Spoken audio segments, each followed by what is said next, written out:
আসসালামু আলাইকুম ভিউয়ার্স, কেমন আছেন সবাই? আশা করি ভালো আছেন। আজকে গোল্ডের উইকলি প্রাইস অ্যানালাইসিস আমরা করব। তো মান্থলি এখানে গোল্ড পুলিশ এবং এখানে দেখতে পাচ্ছেন ডেইলি চার্ট প্যাটার্নেও এটা গোল্ড ওভারঅল বুলিশেই এখানে দেখতে পাচ্ছেন। একেবারে আমি যদি বলি যে ন্যূনতম কোনো রিট্রেসমেন্ট নাই, দেখতে পাচ্ছেন যে ট্রেন্ড বেস ফিবোনাচি এক্সটেনশন এটার লেভেল অনেক ভালো কাজ করে।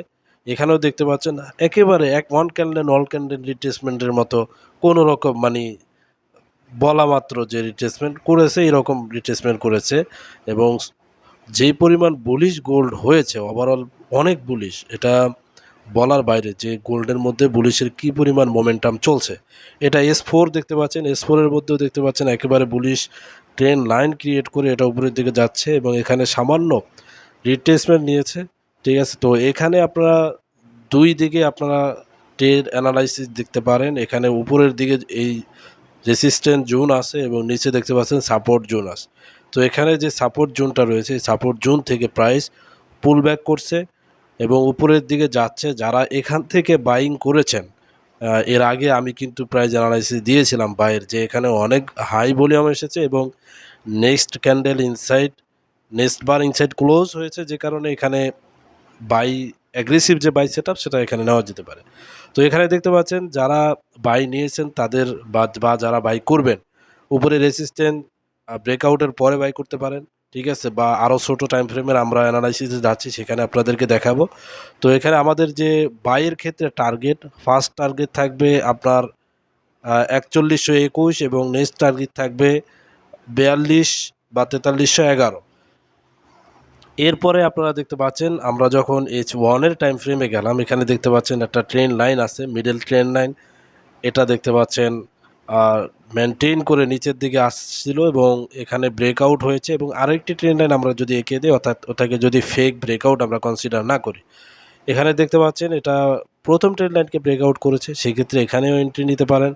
এন্ট্রি নিলে স্টপ লস নিঃসন্দেহে লোয়ের নিচে থাকবে, অথবা দুইটা ট্রেন লাইনের ব্রেকআউটে আপনারা এন্ট্রি নিতে পারেন, সেক্ষেত্রে আপনাদের স্টপ লস থাকবে রিটেস্টের যে লো আছে সেটার নিচে। এছাড়া এখানে আমি আপনাদেরকে দেখানোর যদি চেষ্টা করি যে যদি আপনারা সেল দেখেন, অর্থাৎ কেউ যদি সেল করতে চান, তাহলে এই সাপোর্ট লেভেল ব্রেকআউট এবং রিটেস্টে আপনারা সেল নেবেন। এবং আমাদের নেক্সট টার্গেট থাকবে এখানে অনেক স্ট্রং একটা সাপোর্ট জোন আছে, আমি আপনাদেরকে দেখানোর চেষ্টা করতেছি, সেটা হলো 3800-র কাছাকাছি। এখান থেকে দেখতে পাচ্ছেন ট্রেন লাইনটা স্টার্ট হয়েছে, শুরু হয়েছে এবং গোল্ডের জোন থেকে 38 এবং 50-এর মিডল যে পয়েন্ট, এখান থেকে দেখতে পাচ্ছেন প্রাইসটা পুল ব্যাক করছে, যেটা খুবই ভালো একটা জোন, যে জোন থেকে এখানে প্রাইজের রিয়াকশনটা আপনারা দেখতে পাচ্ছেন। এরপরে এখানে যে টার্গেট আমরা সেলের ক্ষেত্রে দেখলাম সেটা হলো 0.78। এটাও খুব ভালো সাপোর্ট লেভেল, এখান থেকেও খুব ভালো গোল্ড সাপোর্ট নিতে পারে। ঠিক আছে, এছাড়াও আরেকটি বিষয় আপনাদের মাথায় রাখতে হবে, সেটা হলো এখানে ব্রেকআউট রিটেস্টের পরেই আমরা এন্ট্রি নিব গোল্ড বাইয়ের ক্ষেত্রে। ঠিক আছে, যদি প্রাইস এখানে আসে, এরপরে যদি নেক্সট জুনে আসে, তাহলে এটা লং টাইম বাইয়ের জন্য আপনারা ইউজ করতে পারেন। সেটা হলো 3800-র যে লেভেলটা রয়েছে, 3800-র কাছাকাছি, এখানে এই লেভেলে আপনারা যদি কোনো বুলিশ প্যাটার্ন আপনারা দেখেন, ঠিক আছে, বুলিশ প্যাটার্ন অনুযায়ী এই লেভেল থেকে আপনারা বাই করতে পারেন। এরপরে আপনারা বিটকয়েনের ক্রাশ দেখেছেন, ঠিক আছে, গোল্ডেও এটা হতে পারে, অর্থাৎ 1 ঘন্টার একটা ক্যান্ডেলের মধ্যে দেখবেন যে $500 $100 আপনার নিচের দিকে নেমে আসছে। ঠিক আছে, সেই ক্ষেত্রে অবশ্যই স্টপ লস ইউজ করে ট্রেড করবেন, তাহলে আপনার রিস্ক কমে যাবে। ঠিক আছে, তো এই ছিল আজকের উইকলি ট্রেড অ্যানালাইসিস।